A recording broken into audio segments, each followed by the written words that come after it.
recibe la sangre venosa, pero también la traslada a las arterias pulmonares, en donde son oxigenadas a través de las unidades alveolocapilares y es devuelta nuevamente a la aurícula izquierda y posteriormente al ventrículo izquierdo, para que esa sangre que una vez fue venosa prácticamente ya intercambió el CO2 por oxígeno y es enviado a través del ventrículo izquierdo, a través de la aorta, por todo lo que es la circulación arterial. En este sentido es muy importante que ustedes sepan que, bueno, si tomamos el corazón como una unidad, pues el corazón es una máquina portentosa en el ser humano, tal cual es una bomba que está compuesta de 4 cavidades, 2 aurículas y 2 ventrículos, y a su vez está dividido en corazón derecho y corazón izquierdo. Sin mayor ciencia, pues el corazón es un músculo que está compuesto por miocitos, células muy específicas, pero también tiene un tejido de conducción muy exacto, que a diferencia de las células musculares, igual intercambian iones, sodio, potasio, calcio, y es lo que permite la despolarización y la repolarización celular, tanto en la célula miocárdica como en las células de conducción, y por eso prácticamente tenemos un marcapaso cardíaco.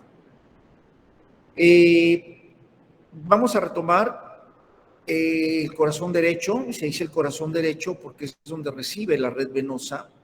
Recuerden ustedes que las venas están compuestos de un tejido endotelial, el cual no maneja presión, no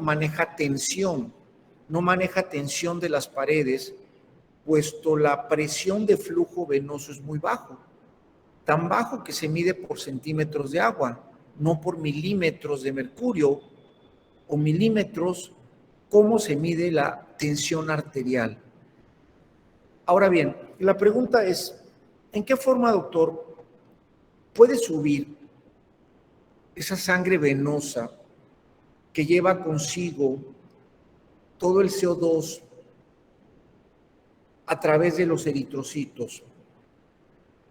¿Cómo puede subir a la aurícula derecha si no maneja tono? Y tiene que ir contra gravedad. Bueno, porque acuérdense que hay esfínteres, hay válvulas en cada porción venosa, cada determinado medida, el cual lo que hace es abre y se cierra para que impulsen prácticamente y ayuden a subir esa red venosa hasta el corazón. Acuérdense que no es lo mismo que llegue agua a planta baja a que suba agua a un tercer piso. Ahora bien, si nosotros también observamos que las grandes venas están insertadas entre los grandes músculos, es muy importante entonces que el músculo al contraerse hace una presión extra sobre la vena y con esto ayuda al retorno venoso a subir contra gravedad. Es por eso que el movimiento muscular aumenta esa posibilidad. El movimiento aumenta, ¿ok?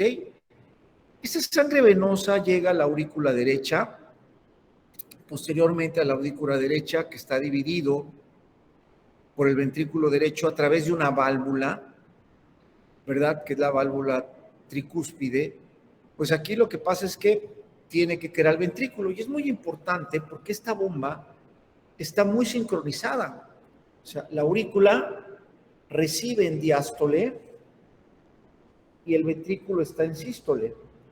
Cuando recibe y se llena el diámetro auricular, la aurícula se contrae sístole, abre las valvas, el ventrículo está en diástole y recibe el volumen auricular.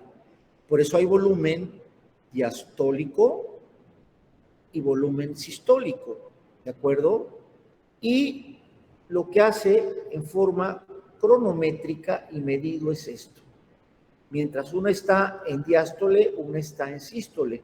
Mientras uno está en sístole, uno está en diástole.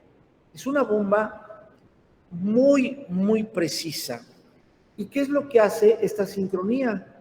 Pues lo hace el tejido de conducción a través del marcapaso sinusal, en el cual son células muy detalladas que tienen una despolarización acelerada, dejan salir y fluir sodio, potasio y calcio, y prácticamente eso genera la conducción. Y tan es así que la conducción, cuando la aurícula está en diástole, es porque las células de conducción se están repolarizando. ¿Ok? Eso es lo que hace. Entonces, es muy importante que ese tejido de conducción, aunque inicie en la aurícula, en la orejuela de la aurícula derecha, tiene un pequeño bloqueo, como un tope de la calle, en el nodo, en el nodo aurículo ventricular. Hay un pequeño retardo en la conducción que permite que se dé lo que estoy diciendo. ¿De acuerdo? Esto pasa tanto en el corazón derecho como en el corazón izquierdo.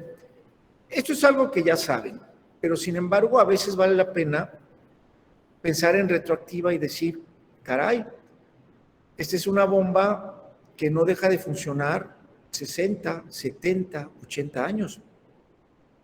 No son con las bombas de carro o de agua que hay que apagarlas un rato o hay que llevarlas a mantenimiento, a que le pongan aceite y se para y no pasa nada. Pero imagínense que el corazón dejara de latir 30 segundos, no más, 30 segundos. Eso captaría una hipoperfusión terrible, condicionaría un daño terrible a órganos de células blanco dependientes de oxígeno, como sería prácticamente el cerebro, y había un problema muy, muy serio. Entonces, hay que valorar nuestro cuerpo porque es el único que vamos a tener. Es un corazón que no deja de latir, 70, 75, 80 años, y cuando deja de latir, señores, pues es que ya no estamos en este terreno físico, estamos muertos. Entonces, acuérdense que el corazón late en promedio de 70 a 80 veces por minuto. Ese es el marcapaso, pero tiene la capacidad de aumentar más el latido si la demanda física es mayor o disminuirla si estamos en total reposo, especialmente en los periodos de sueño.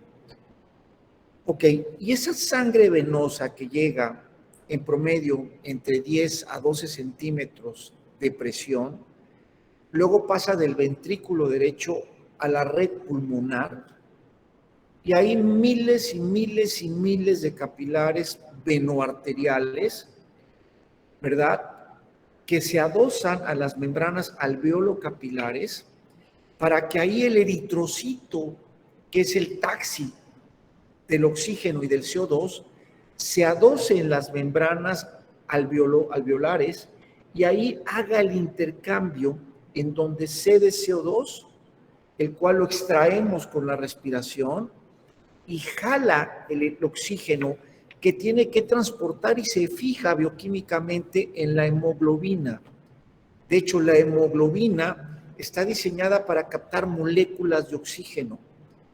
Y estas moléculas de oxígeno, una vez que miles de millones de eritrocitos se cargan, pasa a una red arterial y se suble a la que son a las arterias pulmonares, para luego ya la sangre ya oxigenada llegar a la aurícula izquierda y posteriormente al ventrículo izquierdo, para que al contraerse y estar en sístole pueda vencer la resistencia de la válvula aórtica, que es trivalva, la apertura, y pasa el flujo, pasa el volumen latido, pasa la fracción de eyección.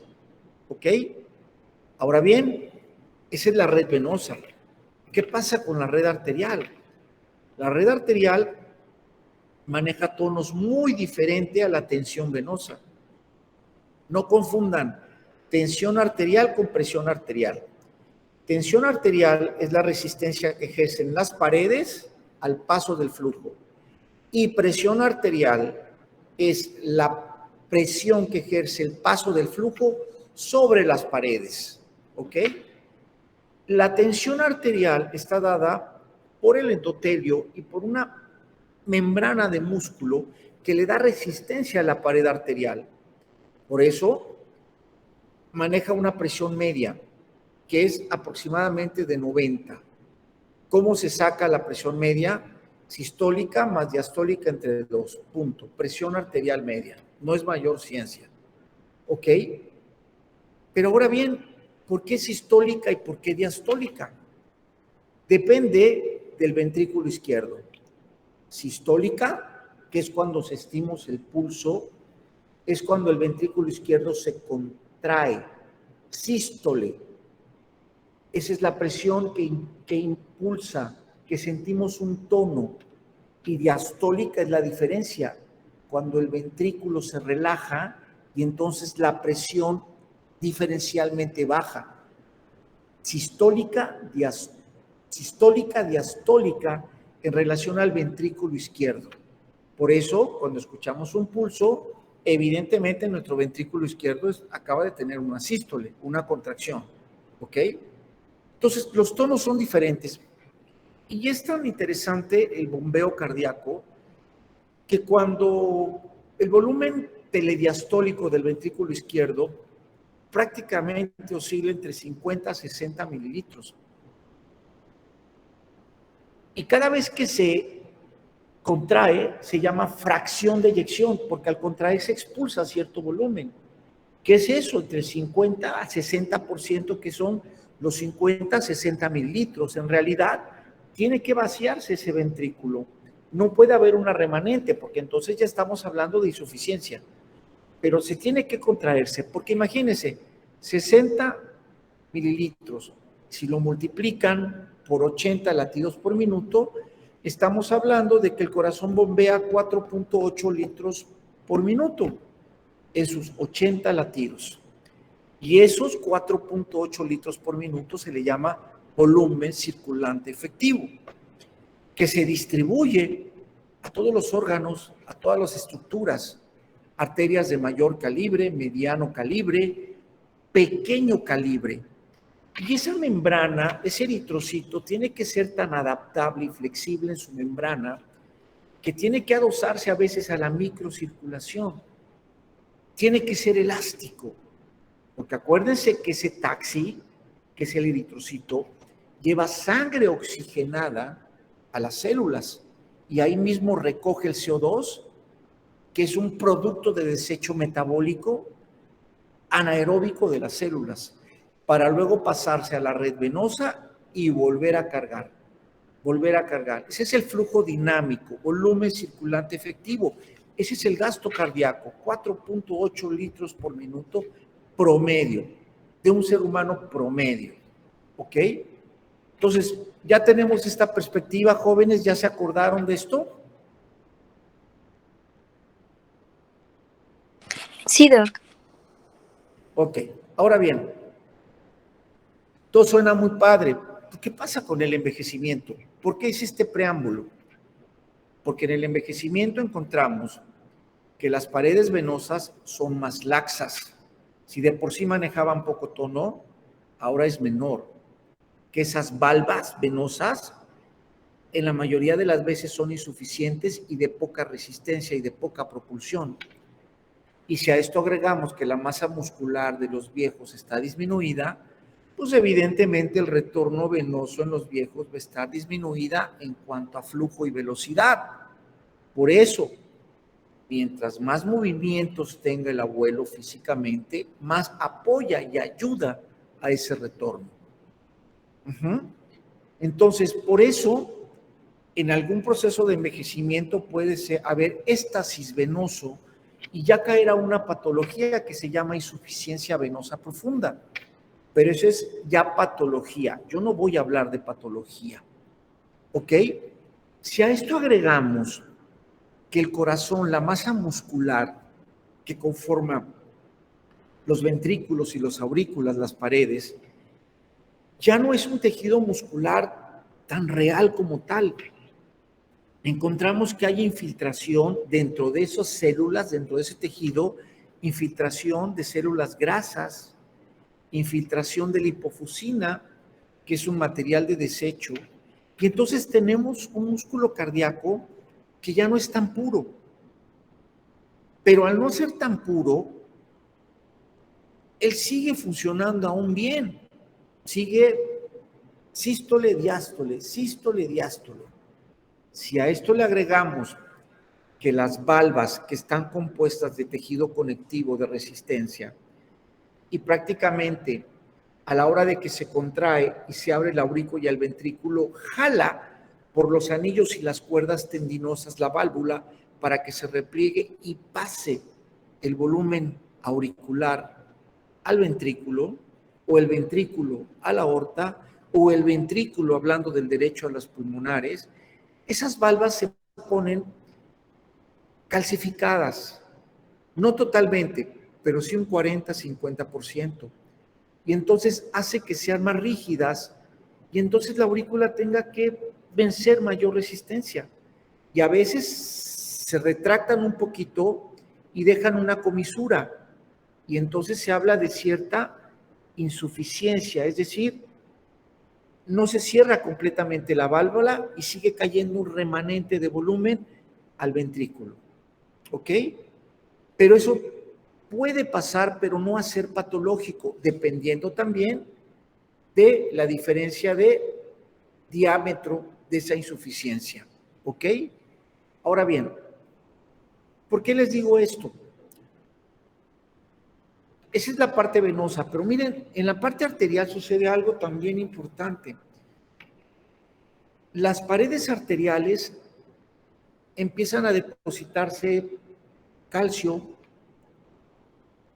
empieza a haber cierto grado de aterosclerosis, que es patología, pero también hay cierto remanente de calcio, cierta rigidez aumentada en la tensión de las arterias, cierta deformación en la mediana y la microcirculación de estrechez de estas arterias.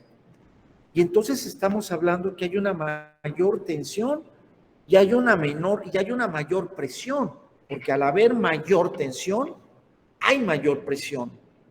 Por eso no es raro que la presión arterial en los viejos, especialmente la sistólica, sea un poco mayor de lo normal. No es raro que el viejo tenga presiones sistólicas de 130, 135. Es explicable por esto, pero no deja de ser enfermedad, porque todo aquello arriba de una presión arterial sistólica de 125, ya estamos en un terreno de patología. Pero es importante que entiendan que cuando un viejo tiene cifras tensionales altas y sufre hipertensión siendo viejo, generalmente la presión más frecuente alta es la sistólica, no tanto la diastólica. Ajá. Esto se explica por la rigidez aumentada. Y uno dice, oiga doctor, pues qué friega, porque si es un corazón que ya tiene 70 años, 60 años latiendo, y que por lo menos debe ser más light por su edad, ahora tiene que echarle más ganas siendo más viejo, porque tiene que vencer la resistencia de la válvula aórtica, pero no solo de la válvula aórtica, tiene que vencer la resistencia de la primera porción de la aorta. Si ustedes no saben, en la primera porción de la aorta, cuando determina el flujo, hace una pequeña pendulación de oscilación, tendiendo a hacer un segundo impulso para enviar el volumen. Eso ya no lo hace. Entonces, ese corazón, pues está más fregado, porque ahora siendo viejo tiene que vencer más resistencias arteriales, porque las resistencias arteriales aumentan, las resistencias periféricas aumentan, el viejo tiene la tendencia a tener hipertensión sistólica que hay que manejar, ya cuando veamos patología vamos a dar, pero no solo eso, en la microcirculación ese eritrocito para poder llenar a los capilares del dedo, a los capilares del glomérulo, a los capilares de todos los tejidos, incluso de extremidades inferiores, le cuesta trabajo pasar por esas microarterias, porque aparte la pared del eritrocito ya no es tan flexible, ¿verdad? Entonces le cuesta trabajo. Ojo, y eso es importante que sepan. Acuérdense del término fragilidad homeostática, y aquí lo voy a aplicar. ¿Qué pasa si un viejo de 75 años de repente tiene una fiebre de 39 grados por cualquier evento infeccioso? La fiebre es hiperdinámica, libera pirógenos que aumentan las catecolaminas y hacen vasoconstricción. ¿Por qué? Hace un flujo hiperdinámico. Por eso cuando alguien tiene fiebre, está taquicárdico. Y hay sufrimiento de la microcirculación porque hay vasoconstricción. Imagínese un viejito que tiene una microcirculación vieja y encima por fiebre tiene que cerrarse más. Por eso un viejo con fiebre, ustedes le ponen un oxímetro de pulso y tranquilamente está con oximetrías de 85, 87, 86, pero no es porque esté hipóxico, es porque está sacrificada la microcirculación. Y no solo eso, pueden tener cianosis distal con la fiebre y pueden tener también piel marmórea, ¿verdad? Lo cual es reversible cuando se trata la fiebre en forma inmediata y se hidrata al viejo. Es más, como hay vasoconstricción, no es raro que un viejo con fiebre tenga crisis convulsivas. Es tan delicado como un bebé.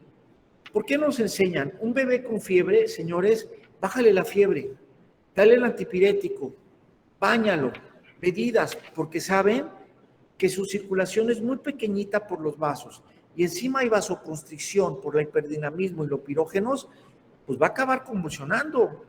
Mientras más alta sea la temperatura, más la afección de constricción vasocelular.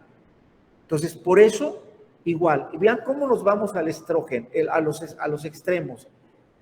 Los niños, por la inmadurez, y los viejos, por la deterioro gradual progresivo a nivel de tejidos.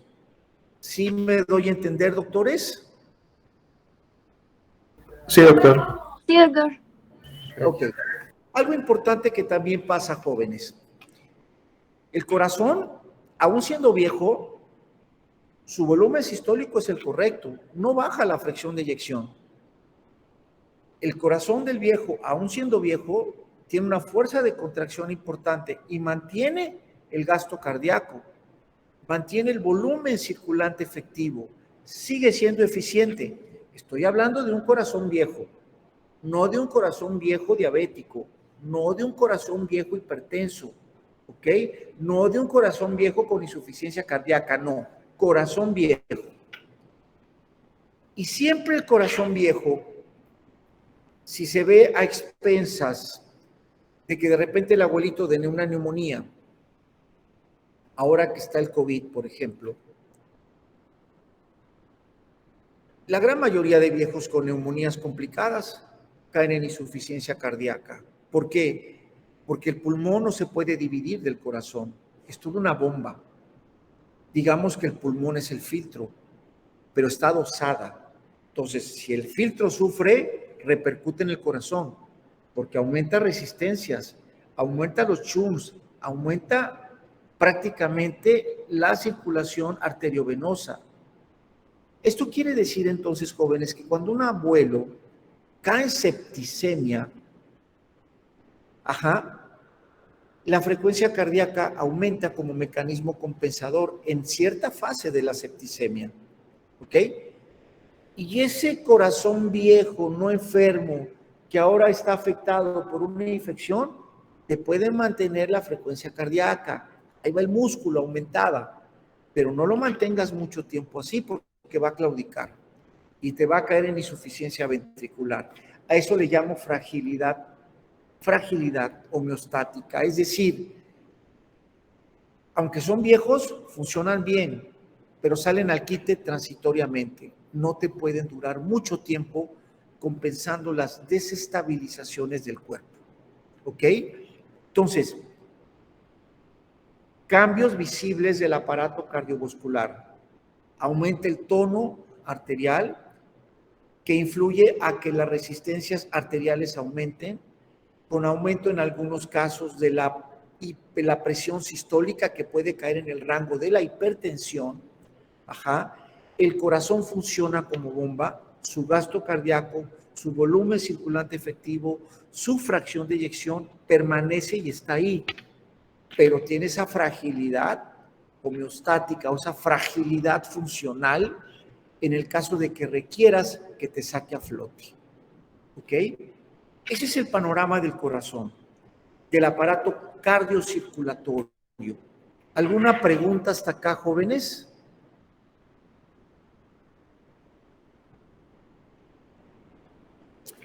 Algo importante que puede pasar también. Acuérdense que también el tejido de conducción, que es un tejido diferente al músculo cardíaco, se ve infiltrado también de células grasas, se ve infiltrado también de tejido adiposo, lipofusina, y entonces es un tejido de conducción tan delgadito que al estar infiltrado por células que no tienen la misma función original, ¿verdad? Entonces el abuelo, por proceso degenerativo, puede hacer que se tenga alteraciones de la conducción cardíaca y caigan los famosos bloqueos auriculoventriculares. Oiga, pero si mi papá no es hipertenso, no es diabético, ¿por qué el bloqueo auriculoventricular? Pues porque desafortunadamente, suele pasar por el deterioro del sistema de conducción. Obviamente no le pasa a todos los viejos, no es una regla, pero también hay que considerar lo que esto puede pasar. De repente un abuelo está con una frecuencia cardíaca de 48, 50 por minuto, no, debe de estar en 65, 70, 75 por minuto, en reposo. Y si el abuelo camina o sube escaleras, este tiene que subir, porque si yo hago algún tipo de ejercicio, dependiendo de la intensidad, pues me demanda mayor oxígeno los tejidos y entonces el corazón empieza a latir mal, aumenta el volumen circulante efectivo porque necesita más oxígeno, más eritrocitos, más taxis que lleven eso. Eso es normal, pero hay abuelos que de repente tienen 48, 50, 55 por minuto y suben escaleras, cargan cosas, se mueven y la frecuencia sigue 55, 55. Y eso es muy peligroso, porque cuando el vuelo se para o cambia de posición o hace un cierto tipo de ejercicio físico, cae en bajo gasto y el abuelo puede tener síncope y caída. Y el problema muy seguramente es un bloqueo auriculoventricular. Por eso el traxo electrocardiográfico es muy importante en los viejos. Por eso el palpar, ¿verdad? Y escuchar la frecuencia cardíaca es muy importante. Acuérdense que cuando ponemos el estetoscopio sobre los focos cardíacos, a la hora de oír el pum, a esa hora tengo que sentir el pulso, porque el pum es sístole, el levantón es pulso. Y es más, al tener aumentadas las resistencias arteriales de los vasos arteriales, aumenta la impedancia. Y ojo con esto, porque a las arterias ser más rígidas, aumentan los ruidos de Korotov. ¿Esto qué quiere decir, jóvenes? Y esto es muy importante. Esto quiere decir entonces que no es lo mismo auscultar, escuchar la presión cardíaca, la presión arterial, a sentir la presión arterial. ¿A qué me refiero? En un viejo no solo hay que escuchar la presión arterial, hay que palpar la presión arterial. Te pongo un ejemplo. Llega un abuelo, le checas la presión arterial y sucede que tiene 180, 70. Y el abuelo es hipertenso desde hace 5 años, toma sus medicamentos, pero no hay datos de vasculopatía. Si tú dices, ah, caray, ¿cómo puede 180, 70 y estar como si nada? No, ojo, ojo. Tú al poner el aparato o el baumanómetro y auscultas la presión arterial, al estar insuflando, como hay mayor rigidez de las paredes arteriales, puede ser que escuches el ruido sistólico hasta 180, 190. Y conforme empiezas ya a disminuir la presión de aire, empieza a descender, y a veces no identificas ese tono auscultatorio. Tienes que tener mucha agudización y mucha avidez para poderlo detectar, o a veces ni lo sientes. Pero ojo, esa diferencia de tono es el decir sistólica, diastólica, y a veces puedes auscultarla en 180, y tú dices, no, es que no logro identificar qué tan alta está. Entonces, por eso, además de auscultarla, pálpenla, insuflen, no utilicen el estetoscopio y pulsen la arteria y empiecen a desinflar poco a poco. Y cuando sientan ese cambio, ahora sí que sientan, no escuchen el cambio de tono, ahí entra la diastólica. Por eso la presión arterial en los viejos no solo hay que auscultarla, hay que palparla por la rigidez que aumenta. ¿Ok? Es tan frágil, pasando a otro tema, el sistema de conducción cardíaca, jóvenes, y que depende mucho de las concentraciones de sodio y potasio, que si tú tienes un viejo con diurético y está perdiendo sodio, puedes condicionar trastornos del ritmo. Si tú tienes un viejo con polifarmacia, la interacción entre ellos pueden causar un trastorno del ritmo. ¿Por qué? Porque es un sistema de conducción viejo. Por eso el viejo es proclive a los efectos secundarios. Por eso es muy importante que ustedes sepan que estamos ante un organismo frágil que se puede desequilibrar por cualquier situación. ¿Ok? ¿Alguna pregunta hasta acá, jóvenes? Ninguna, doctor. Bien, gracias. ¿Sí se entiende bien? Ok. Sí, doctor. A grandes rasgos, este es el aparato cardiovascular. Le estoy dando lo más importante en base a mi experiencia y a mi lectura. Lo más importante que sea práctico, que sea asimilado por ustedes y que sea utilizado por ustedes. ¿De acuerdo? Cuando yo estudié la especialidad de geriatría, el aprenderme el aparato cardiovascular fue casi un mes de clases, porque la célula del hidrococito, la mitocondria y que el cambio, no. En fines prácticos, esto es lo que pasa, esto es lo que debo entender y esto es lo que debo saber como médico y no confundir la enfermedad con un síntoma o signo del proceso de envejecimiento.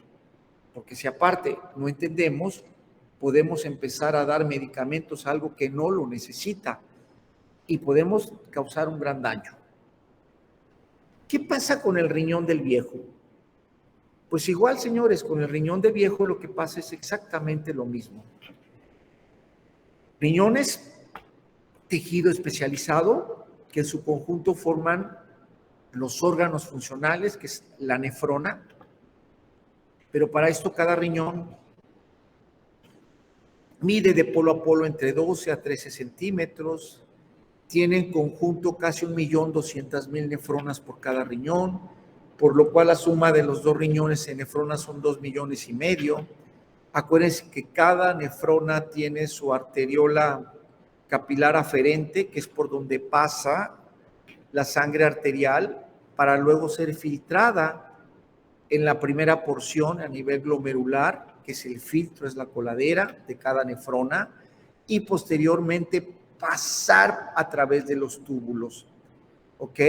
Los túbulos que componen el túbulo proximal, el asa de Henle, el túbulo distal, los túbulos colectores, y ya una vez filtrado, tanto en el glomérulo como en el intercambio especialmente del asa de Henle, de sodio, potasio, glucosa, ácido úrico, excreta, secreta, ¡prum!, va a la orina, va a la pelvicilla renal, la orina, y va a los ureteros, vejiga y orina. Punto. Ahora bien, ¿qué pasa? Pues también el riñón, el tejido del riñón, recibe en teoría cerca de 1.200 mililitros por minuto en el volumen circulante efectivo. Imagínense, cada riñón 1.200 mililitros por minuto. Entonces, tiene que filtrar y hacer su chamba. Pero esas estructuras glomerulares, esas nefronas, que parte de esto es el glomérulo, es tan interesante esta fisiología, porque estos glomérulos son 3 capas de células diferentes, distribuidas histológicamente en diferente posición, de tal forma que toma túbulos o poros muy pequeñitos que solo permiten pasar sustancias o moléculas de muy bajo peso molecular. Aunque por ahí la que pasa muy bien y quizás la más grande es la urea, ¿verdad? Entonces, si tú eres una molécula mayor y tu capa glomerular es correcta y tu tejido de membranas es correcto, no deja pasar moléculas de alto peso molecular. Por ejemplo, la albúmina. La albúmina es una proteína que es predictivo de estado nutricional. La albúmina no pasa a través del glomérulo. De hecho, si tú tomas un examen de orina y ves albuminuria o proteinuria, algo está pasando con el sistema de filtración del glomérulo porque está dejando pasar moléculas de muy alto peso molecular. Hay alguna afección, algo está pasando. Por eso la proteinuria en el examen general de orina no es normal. Tiramos proteínas pequeñitas que son desechos de inmunoglobulinas, pero no albúmina, ¿ok? Ahora bien, ¿qué pasa con los diabéticos, por ejemplo, que es una de las causas más frecuentes de enfermedad renal crónica? Obviamente es progresivo. Este aumento de glucosa va dañando los capilares, no solo de los vasos aferentes del riñón, sino de todo el cuerpo, pero enfocándonos a esto, va alterando el glomérulo, lo va afectando y entonces empiezas a detectar la albuminuria. Ustedes saben que la primera fase de detectar insuficiencia renal o daño renal en un diabético es la proteinuria, aunque tu urea y tu creatinina esté perfecto, pero por simple hecho de tener proteinuria te da una idea de decir, se están abriendo las puertas y esto va a avanzar y debo de evitarlo. Esa es la chamba de ustedes, de los médicos generales, de los médicos familiares. Evitar que ese enfermo de diabetes siga progresando. ¿Qué tengo que hacer? Controlar los niveles de glucosa. Así de falsa, así de fácil. Entonces, vean qué tan importante esto. Entonces, ¿qué pasa en los viejos? Pues empezamos a tener que esos nefronas ya no son tan estructuralmente de tejido puro. Empieza a haber sustancias de desecho como lipofuscina, como grasa. Los pequeños vasos empiezan a ser tortuosos, los túbulos empiezan a tener problemas para reabsorción y excreción.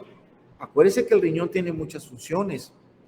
No solo forma orina y controla el volumen, sino la concentra o la diluye, dependiendo de solutos y de solvente.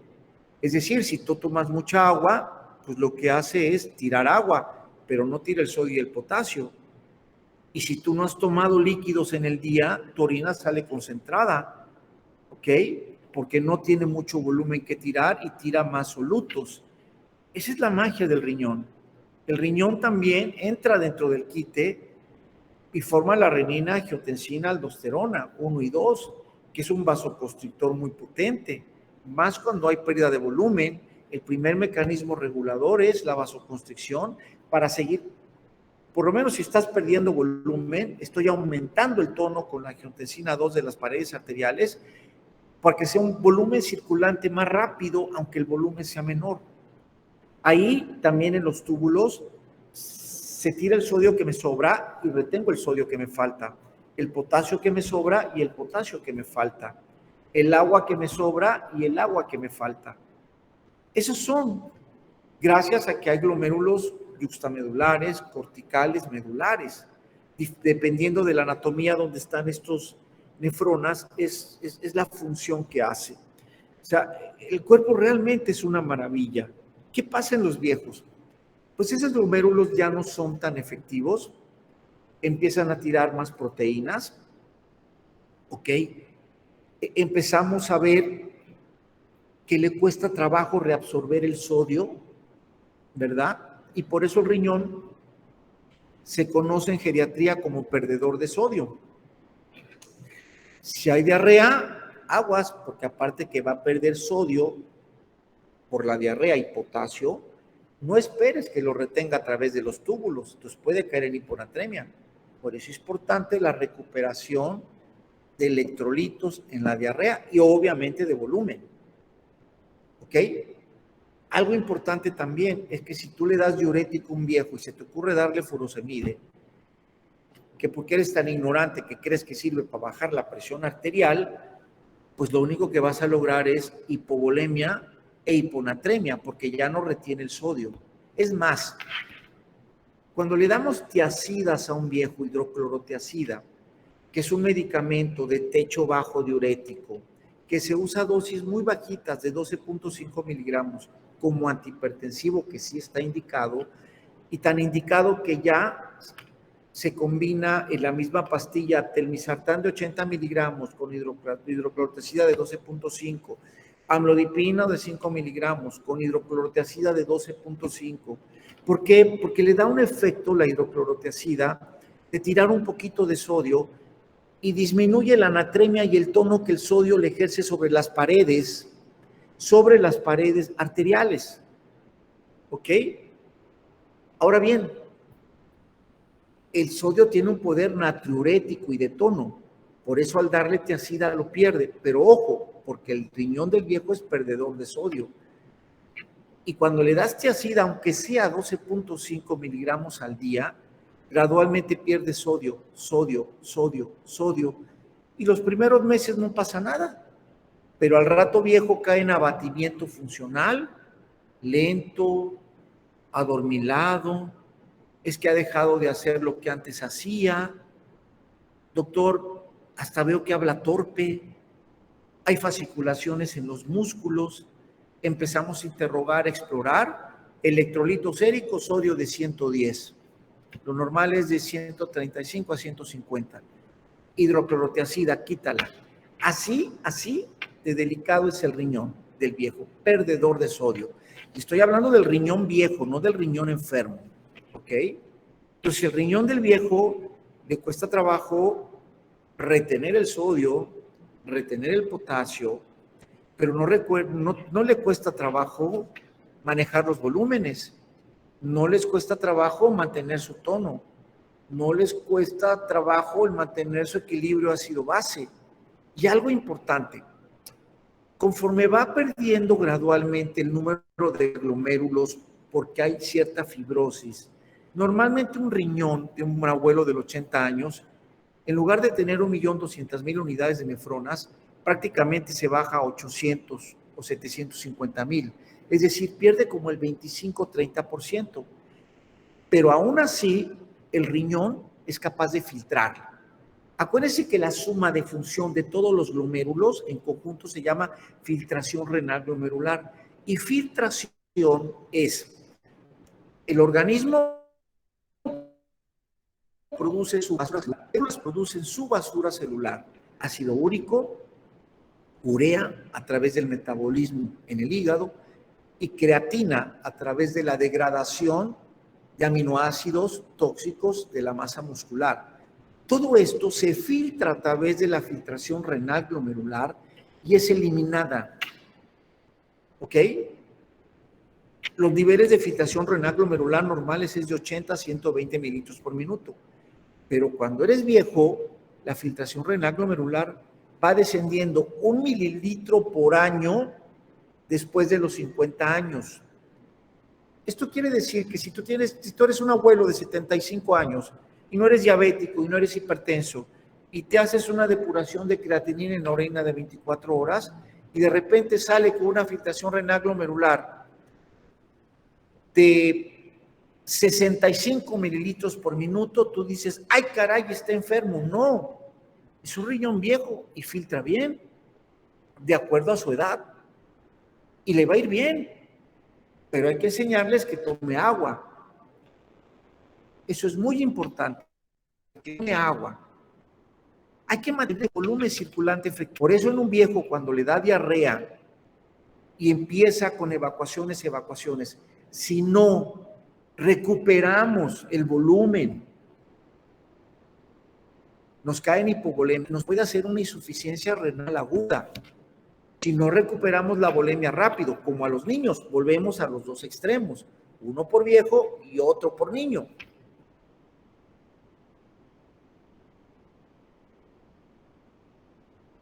Entonces, por eso es muy importante. Y llevar un niño que le ayuda y te saca de problemas en un viejo que no tiene enfermedad. Pero imagínense llegar a viejo, 60, 70 años, y ser diabético de los 35. ¿Saben cómo va a llegar ese riñón? Filtrando tal vez 10 mililitros. ¿Acuerdas la clasificación de la insuficiencia renal? Dependiendo de los mililitros por minuto. Se habla ya de insuficiencia renal bajo de 50 por minuto.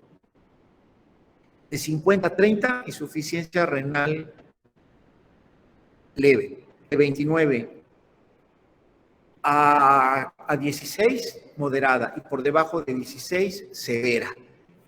Y acuérdense que por debajo de 10 mililitros por minuto ya es terapia sustitutiva, hemodiálisis o diálisis. Por eso es tan importante decirle a los viejos, toma agua, toma agua. Yo no sé por qué los viejos son hidrofóbicos, ni les gusta bailar, ni les gusta tomar mucha agua. Entonces, señores, por favor, tenemos que cambiar esa cultura del agua, desde que somos jóvenes. Yo no sé si saben una estadística, pero ustedes saben que México es uno de los 3 países en el mundo donde refresco se consume. Vean nada más, segundo más refresco que Estados Unidos, y eso que Estados Unidos tiene 3 veces más población que México. ¿Se dan una idea de eso, jóvenes? Bueno, ¿alguna pregunta hasta acá, jóvenes? No, doctor. Todo bien, doctor. Todo bien, doctor.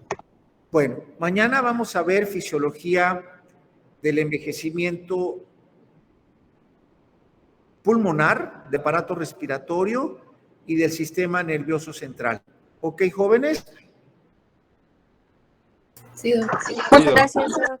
Gracias. Que descansen. Gracias, doctor.